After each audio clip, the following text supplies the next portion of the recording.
What's up, everybody? Joe with Joe's Golden Garage. Got a nighttime video for you here. This is a 60,000 mile update on our 2017 Nissan Rogue SV front wheel drive. Bought this thing new. I bet I only have 6 or 7 videos on it. It's our daughter's car. And it's been a terrific car. It does have a little bit of body damage right here where she took out a mailbox, but other than that, we've done real good with it. I have recently cleaned these seats.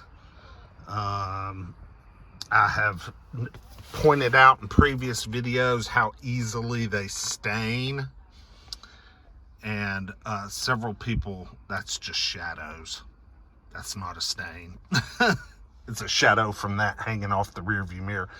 People talked about and discussed how bad they were. Well, I took my little handy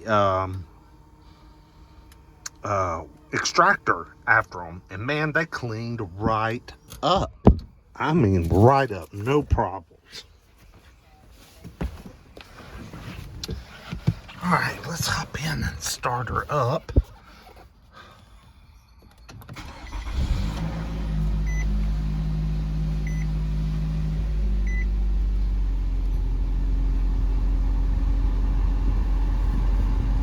This, again, I've mentioned in previous videos, this is an SV with, I think, what they call the premium package.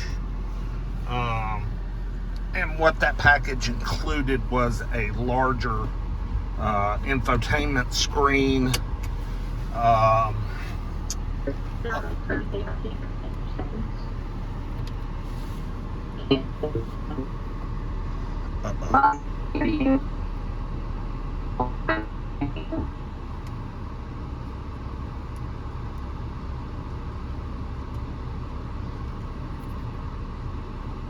Hang on, sorry guys.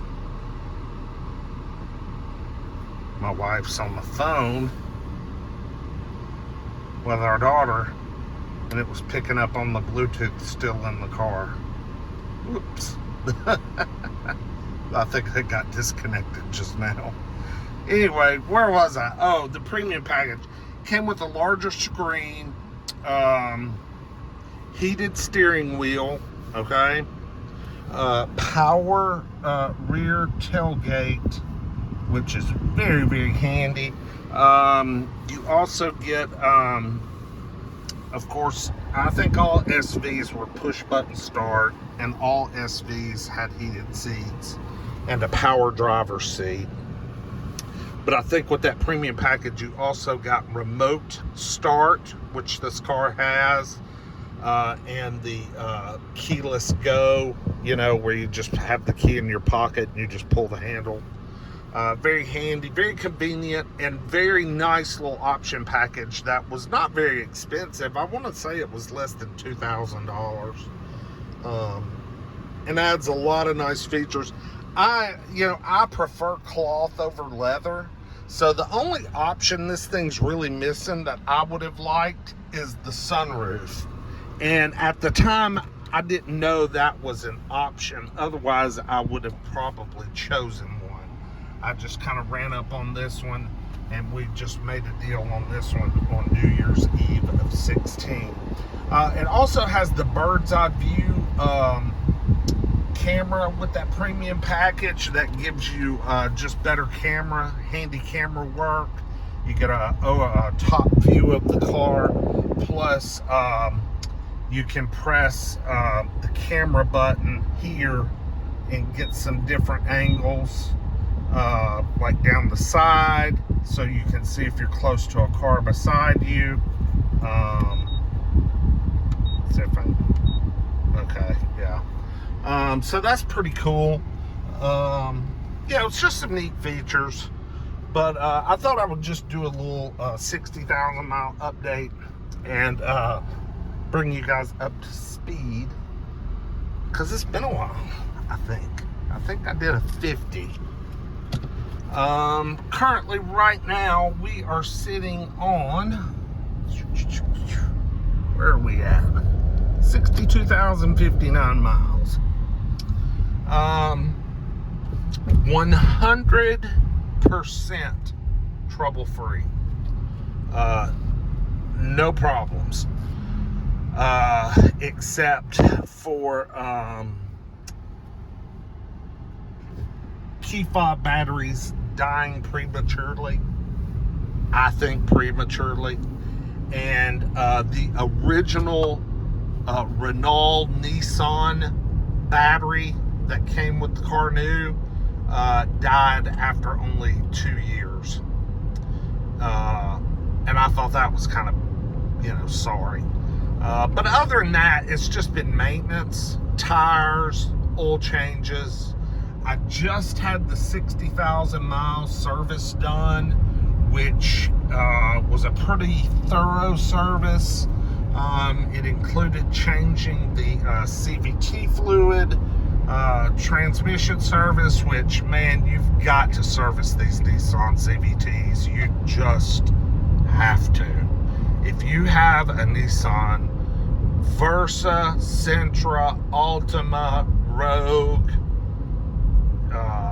Kicks, whatever, it's got the Xtronic CVT, service it. Try to service it every 30. If not, get it by 60. Some people say service them at 30. My Nissan dealer says 60. I did it at both. It's less, it was like right at $200 because I always would get a coupon in the mail. And after tax, it came out to about $200. It was like $175 before tax.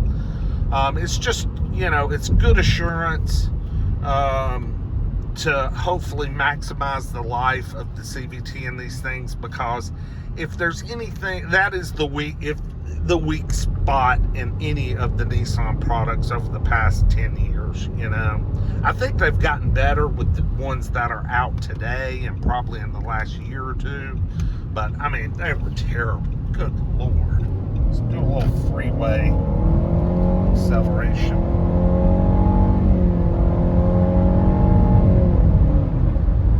Now, anybody that tells you, or if you watch or read any review online, and any reviewer says the 2.5 175 horsepower 4-cylinder is not enough motor, they're full of shit. This engine, I'm not even trying. I'm barely putting along. And you see my average miles per gallon, 26.3. This thing is driven hard. Now, we leave it in eco mode most of the time, but it also has a sport mode, okay? But, I like to leave it in eco mode. It helps. I do pussyfoot it around town to keep those miles per gallons up. But, the 2.5 4-cylinder is a great engine in this Rogue. And even in the new redesigned Rogue, I know Nissan has just released that new 1.5 turbo 3-cylinder for the new Rogue, and I know it's much peppier.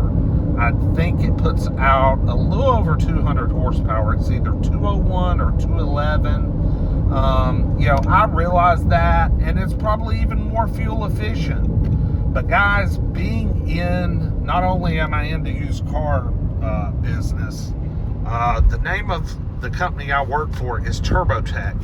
And basically, what we do is we reverse engineer turbocharger parts for turbocharging remanufacturing facilities.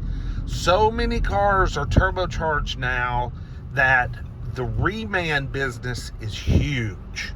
It's huge. And my brother has made a living reverse engineering parts to go and remanufacture turbos, because these remanufacturers can't buy the new parts. So they have to be reverse engineered and then manufactured. And this is just for the thousands and thousands of turbos that are rebuilt every month. And a lot of them are like Detroit diesel type applications and Caterpillar and whatever. But, you know, these little engines with these souped up turbochargers pushing these, you know, almost 4,000 pound SUVs around, guys, these engines are gonna wear out, man. These turbos are gonna wear out. They just are. So I would way rather stick with this naturally aspirated 2.5 liter 4-cylinder 175 horsepower. I'd much rather have that than a teeny tiny turbocharged engine that is just, you know, cranked out to make big numbers, and, you know, they're gonna implode.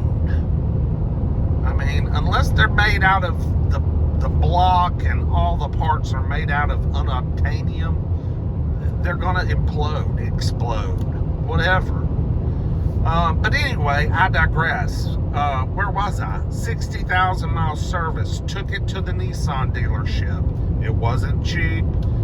Spent $25 and $600. Pretty thorough service. Let's see, did new brake fluid.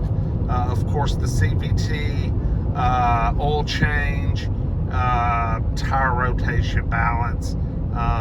What else did they do? A coolant flush, I believe. So anyway, pretty thorough. Got that done. So this thing's ready to go.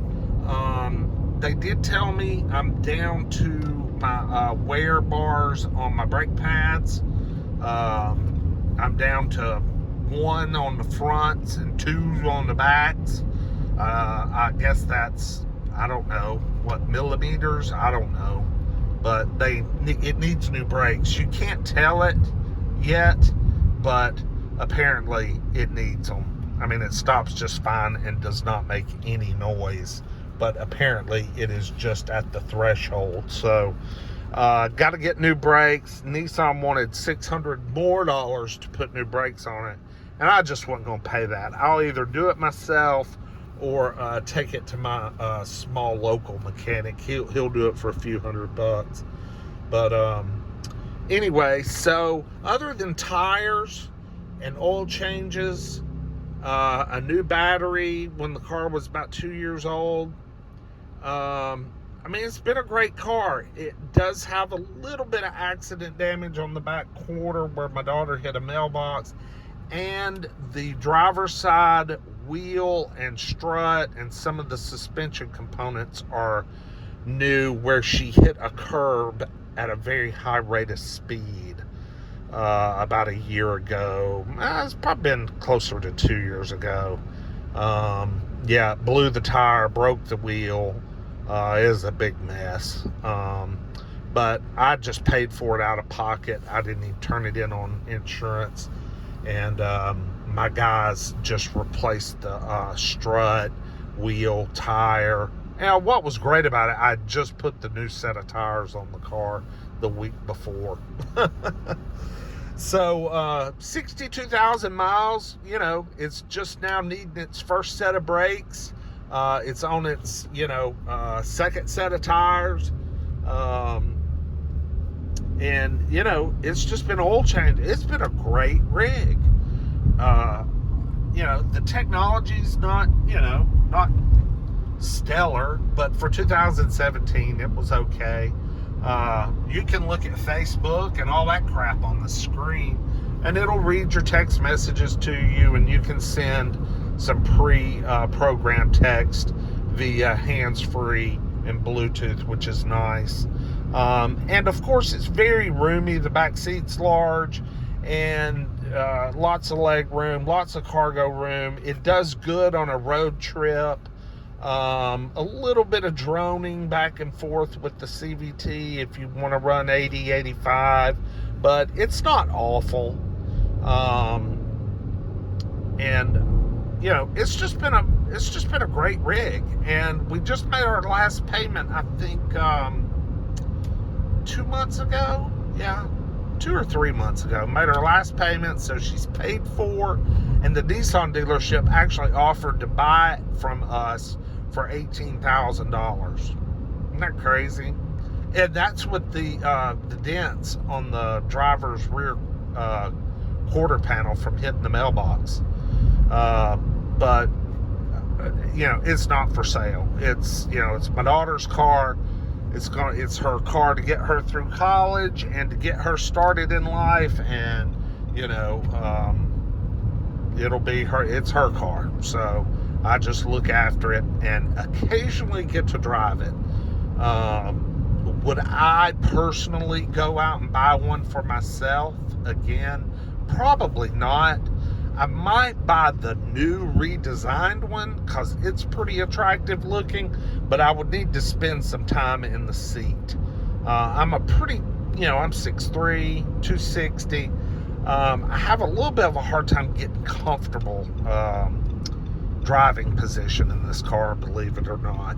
I can get it to where it's just okay, but it's not my favorite. But it works out for the girls, works out for my daughter and her mom, and it's just a good little rig. It's a great chick car, it really is. Anyway, back at the house. Like, comment, subscribe. Any questions on the Rogue, particular questions, just drop a comment below, and we'll see you guys with the next one, whatever that may be. Sold the 2003 E500 Mercedes today. Made a nice little profit on it too. Sold it to a young guy in college. So anyway, it's gone. But there you have it. Freshened up seats, fresh 60,000 mile service. She's good to go. Another 60K, no problem. Still drives as good as she did when she was new. Just a good little rig. I've been very impressed, and I'm very happy it's paid for. Y'all have a good night. We'll see you with the next one. Sorry, this one was long. Peace.